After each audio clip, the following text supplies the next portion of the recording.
दोस्तों एक बार फिर से हम आपके लिए RRB isolated categories recruitment 2026 apply online form fill up process की अपडेट लेके आ चुके हैं।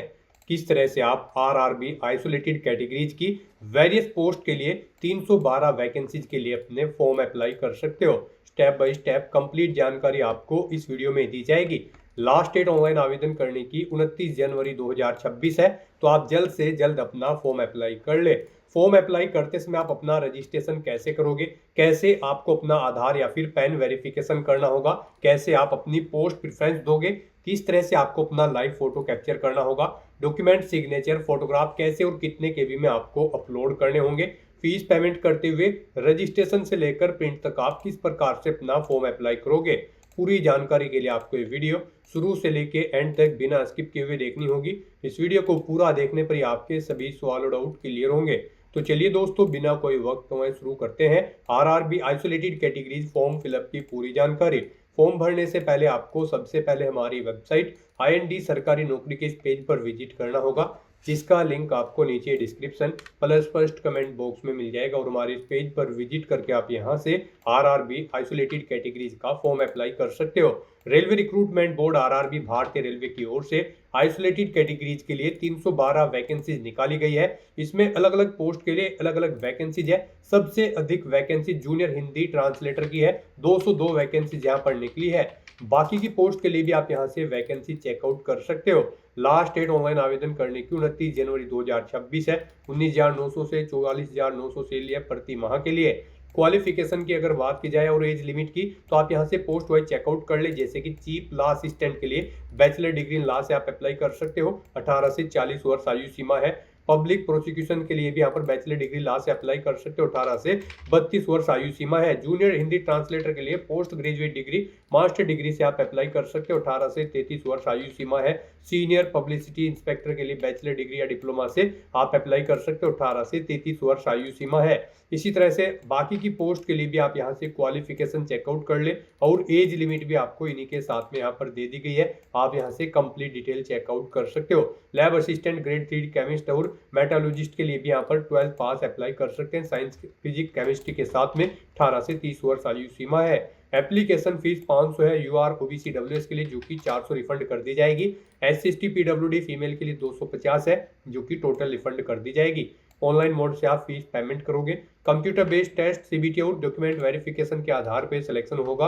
ऑनलाइन आप ऑल इंडिया से अप्लाई कर सकते हो। indianrailways.uv.in इसकी ऑफिशियल वेबसाइट है। इंपोर्टेंट लिंक सेक्शन के अंतर्गत ऑफिशियल नोटिफिकेशन PDF लिंक पर क्लिक करके आप इसकी PDF डाउनलोड कर सकते हो। इसमें आपको यहाँ पर कंप्लीट डिटेल देखने को मिल जाएगी। जैसे कि सबसे पहले आवेदन करने की डेट आप चेकआउट कर ले, कब से कब तक आप करेक्शन कर सकते हो, कब तक आप अपना फीस पेमेंट कर सकते हो, क्या आपकी पोस्ट वाइज सैलरी रहेगी, क्या आपकी एज लिमिट है और वैकेंसीज आपकी पोस्ट वाइज क्या रहने वाली है। और यहाँ पर आपको स्क्रॉल डाउन करते हुए इसमें पोस्ट वाइज क्वालिफिकेशन की डिटेल भी देखने को मिल जाएगी और बाकी की एलिजिबिलिटी क्राइटेरिया जैसे कि एज लिमिट आपको इसमें यहाँ पर ग्रुप वाइज दे दी गई है और एज रिलैक्सेशन भी किस कैटेगरी को कितनी आयु सीमा में छूट दी जा रही है वो भी आप यहाँ से चेकआउट कर सकते हो। एग्जाम सेंटर की लिस्ट आपको देखने को मिल जाएगी। एग्जामिनेशन पैटर्न आपको यहाँ पर डिटेल में दिया गया है। पूरा पैटर्न आप सब्जेक्ट वाइज चेकआउट कर ले और सिलेबस भी आपको डिटेल में यहाँ पर प्रोवाइड करा दिया गया है।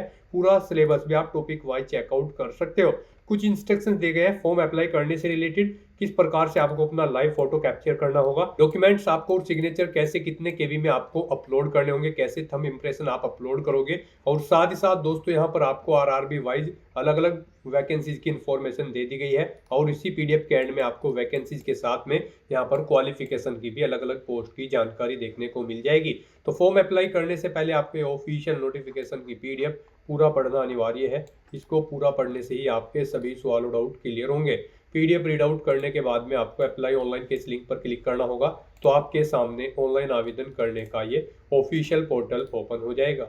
गाइस, यहाँ पर अगर आपने पहले से रजिस्ट्रेशन कर रखा है तो आपको लॉगिन की टैब दी गई है, आप इस पर क्लिक करें। आपके सामने यहाँ पर कुछ इस तरह से इंटरफेस ओपन होगा।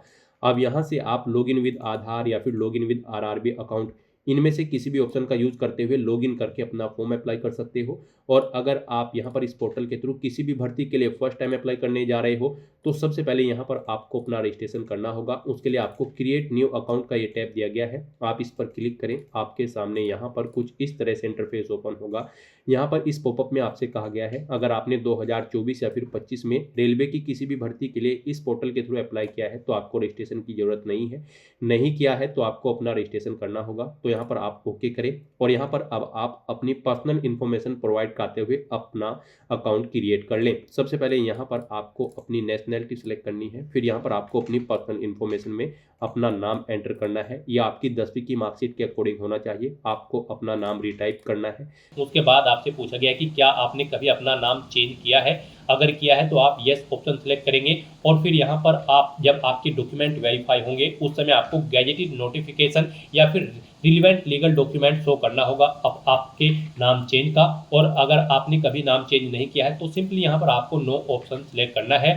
उसके बाद यहाँ पर आपको अपनी डेट ऑफ बर्थ सेलेक्ट करनी है। आपको इस कैलेंडर में से अपनी डेट ऑफ बर्थ सेलेक्ट कर लेनी है। फिर यहाँ पर आपको अपनी डेट ऑफ बर्थ टाइप करनी है DDMMYY फॉर्मेट में। यहाँ पर आपको पहले डे एंटर करना है, फिर आपको स्लैश मंथ एंटर करना है, फिर स्लैश देके आपको अपना ईयर यहाँ पर एंटर कर देना है। आपकी 10वीं की मार्कशीट के अकॉर्डिंग यहाँ पर आपकी डेट ऑफ बर्थ होनी चाहिए। उसके बाद यहाँ पर आपको अपना जेंडर सेलेक्ट करना है, उसे दोबारा से रीसेलेक्ट करना है कंफर्मेशन के लिए। फिर आपको अपने फादर का नाम यहाँ पर एंटर करना है, उसे भी रिटाइप कर देना है। मदर का नाम एंटर करना है, उसे भी रिटाइप कर देना है। उसके बाद यहाँ पर आपको अपनी कॉन्टैक्ट डिटेल देनी है। यहाँ पर आपको कॉन्टैक्ट डिटेल में सबसे पहले आपको अपना ईमेल एड्रेस एंटर करना है, फिर आपको अपना मोबाइल नंबर एंटर करना है और उनके बाद आपको जनरेट ईमेल OTP और जनरेट मोबाइल OTP के ऑप्शन पर क्लिक करना है। उसके बाद आपके ईमेल एड्रेस और मोबाइल नंबर पर 6 डिजिट के 2 OTP आएंगे। वो OTP आपको यहाँ पर एंटर करके अपना मोबाइल नंबर और ईमेल ID को वेरीफाई कर लेना है। उसके बाद गाइड यहाँ पर आपको अपना वेरिफिकेशन करना है।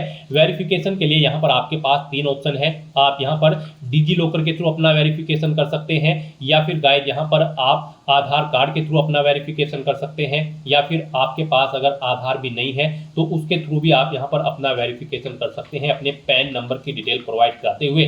तो यहाँ पर हम आपको तीनों ऑप्शंस के बारे में बताएंगे 1 बाय 1 करके।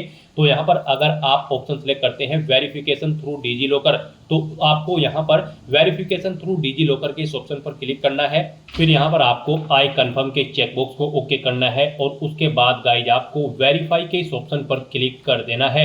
नेक्स्ट आपके सामने डिजी लॉकर का इंटरफेस ओपन हो जाएगा। यहाँ पर आने के बाद गाइज आपको अपना आधार नंबर एंटर करना है, ये कैप्चा कोड आपको यहाँ पर एंटर करना है और उसके बाद फिर आपको नेक्स्ट के इस ऑप्शन पर क्लिक कर देना है। फिर आपके रजिस्टर्ड मोबाइल नंबर पर जिससे आपका आधार अटैच है यानी कि लिंक है उस पर एक OTP आएगा, वो OTP आपको यहाँ पर एंटर करना है और फिर आपको दोबारा से कंटिन्यू के इस ऑप्शन पर क्लिक कर देना है। नेक्स्ट यहाँ पर आपको अपना 6 डिजिट का डिजी लॉकर का सिक्योरिटी पिन एंटर करना है और अगर आप भूल चुके हो तो यहाँ पर आप फॉरगेट सिक्योरिटी पिन के ऑप्शन पर क्लिक करें और अपना सिक्योरिटी पिन यहाँ पर गेट कर ले। गाइड यहाँ पर अगर आपने रजिस्ट्रेशन कर रखा है तो आपको यहाँ पर अपना 6 डिजिट का डिजी लॉकर का सिक्योरिटी पिन एंटर करना है और अगर आपने रजिस्ट्रेशन नहीं कर रखा है तो आपको डिजी लॉकर की वेबसाइट को ओपन कर लेना है और वहां पर अपना अकाउंट आपको रजिस्टर कर लेना है, अकाउंट क्रिएट कर लेना है। इस तरह से अपना पिन यहाँ पर एंटर करने के बाद फिर आपको कंटिन्यू के ऑप्शन पर ही क्लिक करना है। नेक्स्ट आपके सामने आपका डिजी लॉकर अकाउंट कुछ इस तरह से शो होगा। अब यहाँ पर आने के बाद गाइड आपको अलाउ के इस ऑप्शन पर क्लिक करना है। इस तरह से यहाँ पर आपका डिजी लॉकर अकाउंट के थ्रू आपका वेरिफिकेशन कंप्लीट हो जाएगा और आपको RRB के इसी इंटरफेस पर रिडायरेक्ट कर दिया जाएगा। नेक्स्ट ऑप्शन यहाँ पर वेरिफिकेशन का है आधार कार्ड के थ्रू। गाइज अगर यहाँ पर आप वेरिफिकेशन थ्रू आधार कार्ड ऑप्शन सेलेक्ट करते हैं तो फिर आपके सामने यहाँ पर कुछ इस तरह से इंटरफेस शो होगा। यहाँ पर आने के बाद आपको अपना आधार कार्ड नंबर एंटर करना है, उसके बाद आपको जनरेट आधार OTP के ऑप्शन पर क्लिक करना है। आपके मोबाइल नंबर पर जिससे आपका आधार लिंक है उस पर एक OTP आएगा 6 डिजिट का, वो OTP आपको यहाँ पर एंटर करना है और फिर आपको यहाँ पर वेरीफाई के इस ऑप्शन पर क्लिक करते हुए आपको अपना आधार वेरीफाई कर लेना है। यहाँ पर आपके लिए सबसे बेस्ट ऑप्शन आधार कार्ड का ही रहेगा क्योंकि यहाँ पर आगे भी आपको आपके आधार की जरूरत पड़ेगी एग्जाम टाइम के दौरान, वहां पर भी आपको अपना आधार कार्ड शो करना होगा। तो यहाँ पर हम आपको सजेस्ट करेंगे आप यहाँ पर अपना वेरिफिकेशन आधार के थ्रू कर ले, ये आपके लिए सबसे बेस्ट ऑप्शन है। RRB की भर्ती में यहाँ पर आधार मस्ट कर दिया गया है। तो यहाँ पर अब उसके बाद एक और ऑप्शन है, अगर आप करना चाहें तो यहाँ पर आपका थर्ड ऑप्शन है I do not have Aadhaar card, आपको इस ऑप्शन पर क्लिक करना है। उसके बाद गाइज आपके सामने कुछ ये पॉपअप शो होगा, यहाँ पर आपको दोबारा से I do not have Aadhaar card के ऑप्शन पर क्लिक करना है। उसके बाद यहाँ पर आपके सामने कुछ इस तरह से इंटरफेस शो होगा, आप यहाँ पर इस चेकबॉक्स को ओके करें। उसके बाद यहाँ पर आप अपनी कोई वैलिड प्रूफ आईडी सिलेक्ट करें, पैन कार्ड यहाँ पर केवल आपको ऑप्शन दिया गया है। उसके बाद यहाँ पर आपका जो नाम पैन पर आधारित है वो नाम यहाँ पर आप एंटर करें, अपनी डेट ऑफ बर्थ इस कैलेंडर में से सिलेक्ट करें, अपना पैन नंबर यहाँ पर आप एंटर करें। उसके बाद किस अथॉरिटी ने आपको इशू किया है उसका नाम आपको देना है, प्लेस ऑफ इशू यहाँ पर आपको देना है, और उसके बाद फिर आपको प्रोसीड के ऑप्शन पर क्लिक करके इस थर्ड ऑप्शन के थ्रू भी आप अपना वेरिफिकेशन यहाँ पर कंप्लीट कर सकते हो। तो इनमें से आपको कोई भी ऑप्शन यूज करते हुए अपना वेरिफिकेशन कर लेना है, ये मस्ट है। ये पूरी वेरिफिकेशन की प्रोसेस हमने आपको बता दी है, इनमें से किसी का भी यूज करते हुए आप अपना वेरिफिकेशन कर सकते हैं। हम आपको एक बार फिर से बता दें, आप यहाँ पर आधार कार्ड के थ्रू अपना वेरिफिकेशन करें, आपके लिए बेस्ट रहेगा। तो यहाँ पर किसी भी ऑप्शन के थ्रू वेरिफिकेशन करने के बाद आपको इस चेकबॉक्स को ओके करना है, I confirm that I am 18 year old या फिर ओल्डर, यानी कि मेरी आयु यहाँ पर 18 साल हो चुकी है या फिर इससे अधिक। आपको इस चेकबॉक्स को ओके करना है। ये डिटेल आप यहाँ पर इस पर क्लिक करके सुन भी सकते हो। और फिर गाइस यहाँ पर आपको अपना पासवर्ड क्रिएट करना है। यहाँ पर आपका पासवर्ड अल्फा न्यूमेरिक फॉर्मेट में होना चाहिए, मींस आपके पासवर्ड में एक अपर केस कैरेक्टर, एक लोअर केस कैरेक्टर, एक इंटीजर नंबर और एक स्पेशल कैरेक्टर जैसे कि @ या फिर $, होना चाहिए। तो इस फॉर्मेट में आपको अपना पासवर्ड क्रिएट करना है। ये एग्जांपल हमने आपको दिखाया है, वही पासवर्ड आपको यहाँ पर कंफर्म पासवर्ड फील्ड में एंटर करना है। I am not a robot के इस चेकबॉक्स को ओके करना है। और फिर गाइस आपको यहाँ पर preview and create an account के ऑप्शन पर क्लिक करके अपना अकाउंट क्रिएट कर लेना है।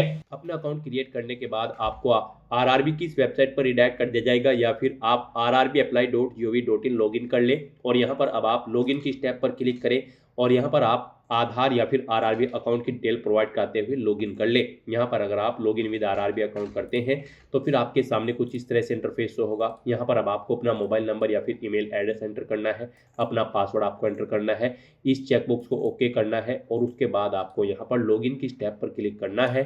फिर आपके सामने यहाँ पर 2 फैक्टर ऑथेंटिकेशन मोड ओपन होगा। अब आप यहाँ पर सेंड ओटीपी टू ईमेल या फिर सेंड ओटीपी टू फोन के ऑप्शन पर क्लिक करें। उसके बाद आपकी ईमेल या फोन पर एक ओटीपी जाएगा, वो ओटीपी आपको यहाँ पर एंटर करना है और उसके बाद आपको फिर यहाँ पर लॉगिन की स्टेप पर क्लिक करते हुए अपने डैशबोर्ड में लॉगिन कर लेना है। फिर आपके सामने कुछ इस तरह से इंटरफेस ओपन होगा। यहाँ पर फॉर्म अप्लाई करने से पहले आपको कुछ जनरल इंस्ट्रक्शन दिए गए हैं, आपको इन्हें केयरफुली रीड करना है। उसके बाद आपको अपना फॉर्म अप्लाई करने के लिए ऑनलाइन एप्लीकेशन के 2 टैब दिए गए हैं, आप इनमें से किसी भी टैब पर क्लिक करें। फिर आपके सामने कुछ इस तरह से इंटरफेस ओपन होगा। अब यहाँ पर आपको CN 8/2025 आइसोलेटेड कैटेगरीज के इस सेक्शन में आना है। यहाँ पर आने के बाद गाइज आपको इन दोनों चेकबॉक्सेस को ओके करना है। अपना बोर्ड आपको सिलेक्ट करना है, जिस बोर्ड के अंतर्गत आप इस भर्ती के लिए अप्लाई करना चाहते हैं, और फिर आपको नेक्स्ट के इस ऑप्शन पर क्लिक कर देना है।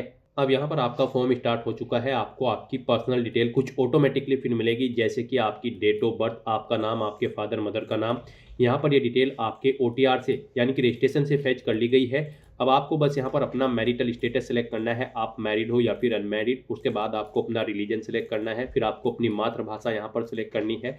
फिर यहाँ पर आप जिस लैंग्वेज में अपना एग्जाम चाहते हैं वो लैंग्वेज यहाँ पर आपको सिलेक्ट कर लेनी है, हिंदी, इंग्लिश, अपने अकॉर्डिंग। उसके बाद आपकी बॉडी पर कहीं कोई कट या तिल का निशान है तो उस पैलेस का नाम यहाँ पर आपको एंटर करना है। 2 पैलेस के नाम यहाँ पर आपको एंटर करने होंगे, नहीं है तो यहाँ पर आप नो मार्क एंटर कर देंगे। उसके बाद यहाँ पर आपको अपनी कम्युनिटी डिटेल देनी है। यहाँ पर आपको अपनी कम्युनिटी सेलेक्ट कर लेनी है, आप जिस कैटेगरी से बिलोंग करते हैं। फिर यहाँ पर आपको अपना प्रेजेंट एड्रेस एंटर करना है। यहाँ पर आप अपना प्रेजेंट एड्रेस एंटर करें, उसके बाद आपको अपना परमानेंट एड्रेस यहाँ पर एंटर कर देना है। और अगर गाइज आपका परमानेंट एड्रेस आपके प्रेजेंट एड्रेस के अकॉर्डिंग सेम है तो बस यहाँ पर आप इस चेकबॉक्स को ओके कर देंगे। ऑटोमेटिकली आपका परमानेंट एड्रेस आपके प्रेजेंट एड्रेस के अकॉर्डिंग यहाँ पर फिल हो जाएगा। इस तरह से अपनी डिटेल प्रोवाइड करने के बाद फिर आपको सेव के इस ऑप्शन पर क्लिक करके अपनी सभी डिटेल सेव कर देनी है और फिर आपको नेक्स्ट के इस ऑप्शन पर क्लिक करना है। फिर यहाँ पर आपको अपनी कुछ और डिटेल प्रोवाइड करनी है। यहाँ पर आपसे पूछा गया है कि क्या आप एक सर्विसमैन हैं, अगर हैं तो आप यस करेंगे और उसकी डिटेल देंगे, नहीं है तो नो ऑप्शन सेलेक्ट करेंगे। फिर आपसे पूछा गया कि क्या आप बेंचमार्क डिसेबिलिटी कैंडिडेट हैं, अगर हैं तो यस करें और उसकी डिटेल यहाँ पर प्रोवाइड कराएं, जैसे कि डिसेबिलिटी कैटेगरी आपको सिलेक्ट करनी है, सब डिसेबिलिटी कैटेगरी सिलेक्ट करनी है, डिसेबिलिटी की परसेंटेज देनी है, और अगर आप नहीं हैं तो आप नो ऑप्शन यहाँ पर सिलेक्ट कर लेंगे। फिर आपसे पूछा गया कि क्या आपको स्क्राइब की ज़रूरत पड़ेगी एग्जाम टाइम के पीरियड, अगर पड़ेगी तो आप यस करेंगे और फिर यहाँ पर उसकी डिटेल देंगे, नहीं पड़ेगी तो आप नो ऑप्शन सेलेक्ट करेंगे। उसके बाद आपसे पूछा गया कि क्या आप इकोनॉमिकली बैकवर्ड क्लास कैंडिडेट हैं, अगर हैं तो आप यस ऑप्शन सेलेक्ट करें और फिर उसकी डिटेल दें, नहीं है तो आप नो ऑप्शन यहाँ पर सेलेक्ट कर लेंगे। फिर आपसे पूछा गया कि क्या आप रेलवे में सर्विस करने वाले कैंडिडेट हैं, अगर हैं तो आप यस करेंगे और उसकी डिटेल देंगे, नहीं है तो आप नो ऑप्शन सेलेक्ट कर लेंगे। फिर यहाँ पर आपसे पूछा गया है कि क्या आप करंट में किसी डिपार्टमेंट या फिर ऑर्गेनाइजेशन में कार्यरत है, अगर हैं तो आप यहाँ पर ऑप्शन सेलेक्ट करें, नहीं तो आप नॉट एप्लीकेबल ऑप्शन सेलेक्ट करेंगे। फिर यहाँ पर आपको अपनी बैंक डिटेल देनी है, यहाँ पर आपको बैंक अकाउंट होल्डर का नाम देना है, फिर यहाँ पर आपको अपना बैंक अकाउंट नंबर एंटर करना है, उसे एक बार फिर से यहाँ पर एंटर करके कंफर्म कर लेना है। फिर यहाँ पर आपको अपने बैंक का IFSC कोड एंटर करना है, कंफर्म के इस ऑप्शन पर क्लिक करना है और फिर यहाँ पर आपको आपके बैंक का नाम और उसका एड्रेस ऑटोमेटिकली आपके IFSC कोड से फैच करके शो कर दिया जाएगा। इस तरह से अपनी बैंक की डिटेल और बाकी की ये सभी डिटेल्स प्रोवाइड करने के बाद फिर आपको यहाँ पर सेव के इस ऑप्शन पर क्लिक करके अपनी डिटेल सेव कर देनी है और उसके बाद आपको नेक्स्ट के इस ऑप्शन पर क्लिक करना है। नेक्स्ट यहाँ पर आपको अपनी क्वालिफिकेशन की डिटेल प्रोवाइड करनी है। गाइड यहाँ पर आपको आपकी 10वीं क्लास की डिटेल ऑटोमेटिकली फिर मिलेगी, अगर आपने इससे पहले भी RRB की इस वेबसाइट के थ्रू किसी भर्ती के लिए अप्लाई किया है और नहीं किया है तो यहाँ पर आप अपनी 10वीं क्लास की डिटेल ऐड कर देंगे। अगर आपको ऑटोमेटिकली फिर मिलती है तो आप पेंसिल के इस ऑप्शन पर क्लिक करके एडिट करके इसमें कुछ भी एडिट कर सकते हैं और फिर यहाँ पर आपको अपनी बाकी की डिटेल प्रोवाइड करनी है। यहाँ पर 10वीं क्लास के बाद आपने जो भी क्वालिफिकेशन कर रखी है वो आप यहाँ पर सिलेक्ट करेंगे और उसकी डिटेल यहाँ पर आप 1 बाय 1 करके प्रोवाइड कराएंगे। 10वीं के बाद आपको 12वीं क्लास की डिटेल देनी है, फिर आपके पास बैचलर डिग्री है या फिर मास्टर डिग्री है या फिर डिप्लोमा है तो उसकी डिटेल यहाँ पर आपको 1 बाय 1 करके प्रोवाइड करनी होगी। आप यहाँ पर चेकआउट कर सकते हो कि किस पोस्ट पर अप्लाई करने के लिए क्या आपकी क्वालिफिकेशन रिक्वायर्ड है। जैसे कि अगर आप चीफ लॉ असिस्टेंट की पोस्ट के लिए अप्लाई करते हैं तो आपके पास बैचलर डिग्री होनी चाहिए लॉ के अंतर्गत और आपको 3 साल का एक्सपीरियंस होना चाहिए। आयु सीमा आपकी 18 से 40 यहाँ पर इस पोस्ट के लिए रखी गई है। और अगर आप पब्लिक प्रोसिक्यूशन की पोस्ट के लिए अप्लाई करते हैं तो आपके पास बैचलर डिग्री होनी चाहिए लॉ के अंतर्गत किसी वेल रिकॉग्नाइज्ड यूनिवर्सिटी से और आपको 5 साल की प्रैक्टिस भी होनी चाहिए। और गाइज अगर आप जूनियर ट्रांसलेटर हिंदी की पोस्ट के लिए अप्लाई कर रहे हैं तो आपके पास मास्टर डिग्री होनी चाहिए हिंदी या फिर इंग्लिश लैंग्वेज में, या फिर आपके पास ग्रेजुएशन में हिंदी या फिर इंग्लिश एक सब्जेक्ट के तौर पर होना चाहिए, या फिर यहाँ पर आपके पास मास्टर डिग्री होनी चाहिए किसी भी सब्जेक्ट के अंतर्गत और हिंदी या फिर इंग्लिश मीडियम में आपके पास यहाँ पर हिंदी या इंग्लिश एक सब्जेक्ट के तौर पर होना चाहिए ग्रेजुएशन में। यहाँ पर आपके पास डिप्लोमा या फिर सर्टिफिकेट कोर्स भी होना चाहिए ट्रांसलेशन का हिंदी टू इंग्लिश का। और यहाँ पर इस तरह से आप जिस भी पोस्ट के लिए अप्लाई करना चाहते हैं उसकी क्वालिफिकेशन चेकआउट कर सकते हो और उसके बाद यहाँ पर आप अपनी क्वालिफिकेशन की डिटेल प्रोवाइड कर सकते हो। तो यहाँ पर आपने जो भी क्वालिफिकेशन कर रखी है उसकी डिटेल आप देंगे। 10वीं के बाद आपको 12वीं क्लास की डिटेल देनी होगी, यहाँ पर आप 12th ऑप्शन सेलेक्ट करेंगे। उसके बाद यहाँ पर आप बताएंगे आपने 12वीं किस डिसिप्लिन में की है, फिर आपको स्टेट सेलेक्ट करना है जिस स्टेट से आपने अपनी 12वीं क्लास पास आउट की है, डिस्ट्रिक्ट आपको सेलेक्ट करना है, फिर आपको बताना है बोर्ड कौन सा था जिस बोर्ड से आपने अपनी 12वीं क्लास पास आउट की है, पासिंग ईयर आपको सेलेक्ट करना है, फिर यहाँ पर आपको परसेंटेज देनी है अपनी 12वीं की और उसके बाद गाइज आपको यहाँ पर ऐड के इस ऑप्शन पर क्लिक करते हुए अपनी 12वीं क्लास की डिटेल भी ऐड कर देनी है। उसके बाद गाइज यहाँ पर अगर आपने बैचलर डिग्री या फिर पोस्ट ग्रेजुएट डिग्री कर रखी है या फिर आपके पास डिप्लोमा भी है तो उन्हें भी आपको 1 बाय 1 करके यहाँ पर सेलेक्ट करना है और इसी तरह से यहाँ पर आपको अपनी क्वालिफिकेशन की डिटेल प्रोवाइड कर देनी है। उसके बाद अगर आपको वर्क एक्सपीरियंस है तो यहाँ पर आप अपने एक्सपीरियंस की डिटेल प्रोवाइड कराएंगे। यहाँ पर गाइड आप नेचर ऑफ एक्सपीरियंस सेलेक्ट करेंगे, यहाँ पर आपने किस में जॉब की है, किस फील्ड में आपको एक्सपीरियंस है। उसके बाद यहाँ पर पूछा गया है कि क्या आप प्रेजेंट में भी कार्यरत हैं या फिर पास्ट में थे, किस डेट से आपको एक्सपीरियंस है। यहाँ पर आप इनके अकॉर्डिंग ऑप्शन डेट सेलेक्ट करेंगे, फिर आपका एक्सपीरियंस की ईयर मंथ और डे यहाँ पर कैलकुलेट होके आ जाएंगे और उसके बाद गाइड आपको यहाँ पर ऐड के ऑप्शन पर क्लिक करके अपना एक्सपीरियंस ऐड कर देना है। और अगर आपको एक से ज़्यादा जगह वर्किंग एक्सपीरियंस है तो आप जैसे ही ऐड के ऑप्शन पर क्लिक करेंगे सेम ऐसी ही एक और रो यहाँ पर ऐड हो जाएंगी, उसमें भी आप अपने एक्सपीरियंस की डिटेल प्रोवाइड कर सकते हैं। इस तरह से यहाँ पर आपको अपनी क्वालिफिकेशन और एक्सपीरियंस की डिटेल प्रोवाइड कर देनी है और फिर गाइड यहाँ पर आपको नेक्स्ट के इस ऑप्शन पर क्लिक करना है। नेक्स्ट यहाँ पर आपको अपना फोटो और सिग्नेचर अपलोड करने हैं। यहाँ पर आपको फोटो कैप्चर करने के लिए 2 ऑप्शन दिए गए हैं। आप यहाँ पर डायरेक्टली कैप्चर लाइव इमेज के ऑप्शन पर क्लिक करें, अपने वेब कैमरा के थ्रू अपना लाइव फोटो कैप्चर कर लें, या फिर आप यहाँ पर capture live image from mobile के इस ऑप्शन पर क्लिक करें। आपके सामने यहाँ पर एक QR कोड शो होगा। इस QR कोड को आप अपने मोबाइल फोन से स्कैन करें। अपने मोबाइल फोन में आपने जो भी यहाँ पर QR कोड स्कैनर इंस्टॉल किया हुआ है उसके थ्रू आप इसे स्कैन करें।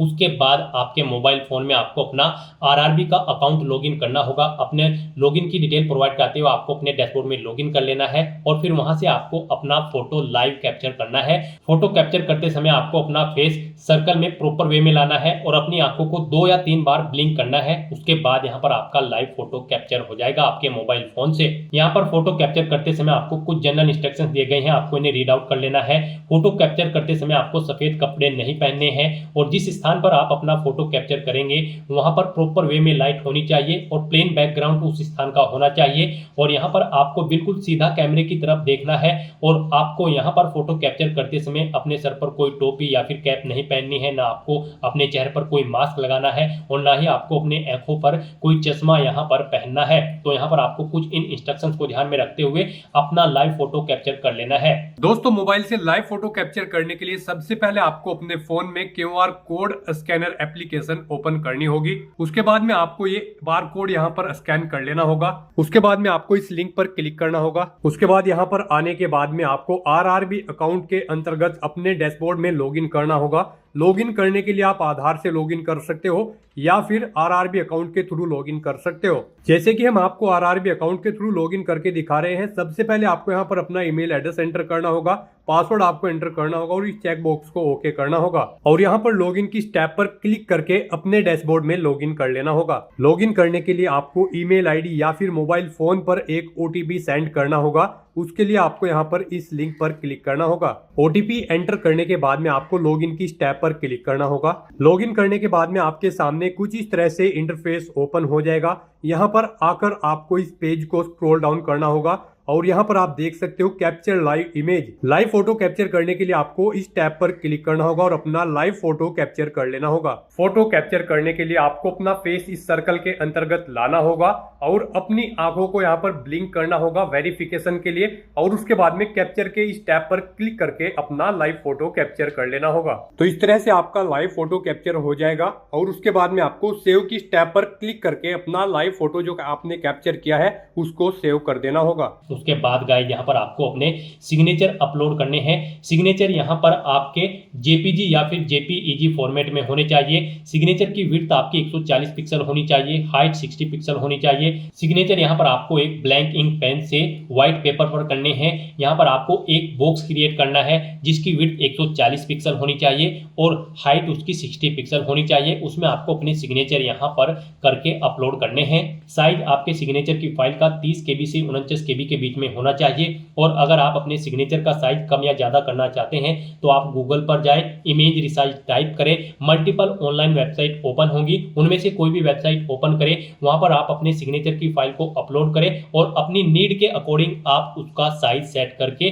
फिर उसे वहां से डाउनलोड करके अपलोड कर दें। तो यहाँ पर आपको ब्राउज के ऑप्शन पर क्लिक करना है, फाइल को सिलेक्ट कर लेना है और अपने सिग्नेचर की फाइल को यहाँ पर अपलोड कर देना है। तो इस तरह से यहाँ पर आपका लाइव फोटो कैप्चर हो जाएगा और सिग्नेचर आपके अपलोड हो जाएंगे। उसके बाद आपको इस पेज को नीचे स्क्रॉल डाउन करना है और फिर गाइज आपको सेव के ऑप्शन पर क्लिक करके अपना फोटो सिग्नेचर यहाँ पर सेव कर देने हैं और उसके बाद फिर आपको नेक्स्ट के ऑप्शन पर क्लिक कर देना है। नेक्स्ट यहाँ पर आपको अपनी पोस्ट और जोन की प्रेफरेंस देनी है। यहाँ पर पीछे अब तक आपने जो डिटेल प्रोवाइड कराई है उसके अकॉर्डिंग आपकी एलिजिबिलिटी के अकॉर्डिंग पोस्ट और जोन्स की लिस्ट यहाँ पर आपको शो कर दी गई है। यहाँ पर आप जिस भी पोस्ट और जोन को जिस नंबर पर प्रेफरेंस देना चाहते हैं उसके सामने आप प्लस के ऑप्शन पर उसी नंबर पर क्लिक करें और यहाँ पर सेकंड कॉलम में उन्हें 1 बाय 1 करके आप ऐड कर दें। यहाँ पर आप जिस भी पोस्ट और यूनिट को जिस नंबर पर प्रेफरेंस देना चाहते हैं उस नंबर पर क्लिक करके उसे यहाँ पर आप ऐड कर दें। फिर आपको इस चेकबॉक्स को ओके करना है, डिक्लेरेशन सेक्शन में आना है, I have be declare that, इस चेकबॉक्स को ओके करना है, यहाँ पर अपना पहले ही एंटर करना है और उसके बाद गाइज आपको यहाँ पर सेव के ऑप्शन पर क्लिक करके अपनी डिटेल सेव कर देनी है और उसके बाद फिर आपको यहाँ पर प्रीव्यू एप्लीकेशन के ऑप्शन पर क्लिक कर देना है। फिर यहाँ पर आपको आपके एप्लीकेशन फॉर्म का पूरा प्रीव्यू शो कर दिया गया है। आपको सभी डिटेल्स केयरफुली चेकआउट करनी है, पेज को नीचे स्क्रॉल डाउन करना है, इस चेकबॉक्स को ओके करना है। कहीं पर कोई मिस्टेक है तो आप एडिट के इस ऑप्शन पर क्लिक करके एडिट कर सकते हैं, नहीं तो यहाँ पर बस गाइज अब आपको सबमिट के इस ऑप्शन पर क्लिक कर देना है। नेक्स्ट यहाँ पर आपको अपना फीस पेमेंट करना है। यहाँ पर आपको आपकी कैटेगरी के अकॉर्डिंग एप्लीकेशन फीस का अमाउंट शो कर दिया जाएगा। रिजर्व कैटेगरी कैंडिडेट के लिए यहाँ पर 250 रुपये फीस है और अनरिजर्व कैटेगरी कैंडिडेट के लिए 500 रुपये फीस है। इसमें से इनको 400 रुपये फीस रिफंड कर दी जाएगी और रिजर्व कैटेगरी कैंडिडेट की सभी फीस यहाँ पर आपको रिफंड कर दी जाएगी। लेकिन यहाँ पर फॉर्म कंफर्मेशन के लिए आपको अभी अपना फीस पेमेंट करना है, तो उसके लिए गाइड यहाँ पर अब आपको पे विद SBI ई-पे के इस ऑप्शन पर क्लिक करना है और प्रोसीड करते हुए आपको यहाँ पर फीस पेमेंट के इंटरफेस पर आ जाना है। यहाँ पर आप debit card, credit card, net banking, UPI या फिर वॉलेट के माध्यम से अपना फीस पेमेंट कर सकते हो। UPI यहाँ पर आपके लिए सबसे बेस्ट और इजी ऑप्शन रहेगा। आप UPI के इस ऑप्शन पर क्लिक करें। UPI में भी फीस पेमेंट करने के लिए आपके पास दो ऑप्शन है। आप अपनी UPI ID एंटर करें, वैलिडेट UPI ID के ऑप्शन पर क्लिक करते हुए अपना फीस पेमेंट कर दें, या फिर गाइड यहाँ पर आप UPI QR के इस ऑप्शन पर क्लिक करें, फिर यहाँ पर पे नाउ के ऑप्शन पर क्लिक करें। ये QR कोड आप अपने UPI एप्लीकेशन से स्कैन करें और अपना फीस पेमेंट कर दें। सक्सेसफुली फीस पेमेंट करने के बाद यहाँ पर आपके एप्लीकेशन फॉर्म की सभी टास्क कंप्लीट हो जाएगी और आपका फॉर्म सबमिट हो जाएगा। उसके बाद आपको अपने एप्लीकेशन फॉर्म का एक हार्ड कॉपी प्रिंट आउट ले लेना है फ्यूचर यूज के लिए, फ्यूचर रेफरेंस के लिए, और फिर आप अपने डैशबोर्ड में भी जाकर चेकआउट कर सकते हो कि आपका फॉर्म सक्सेसफुली सबमिट हो चुका है या फिर नहीं। तो दोस्तों ऐसे आप RRB आइसोलेटेड कैटेगरीज की इस भर्ती के लिए अपने फॉर्म अप्लाई कर सकते हो बिना कोई मिस्टेक किए हुए। आज की इस वीडियो में बस इतना ही। आई होप ये वीडियो आपको पसंद आई होगी। अगर पसंद आई हो तो इसे लाइक और शेयर करें। चैनल पर नए हो तो इसे सब्सक्राइब कर लें। Thanks for watching.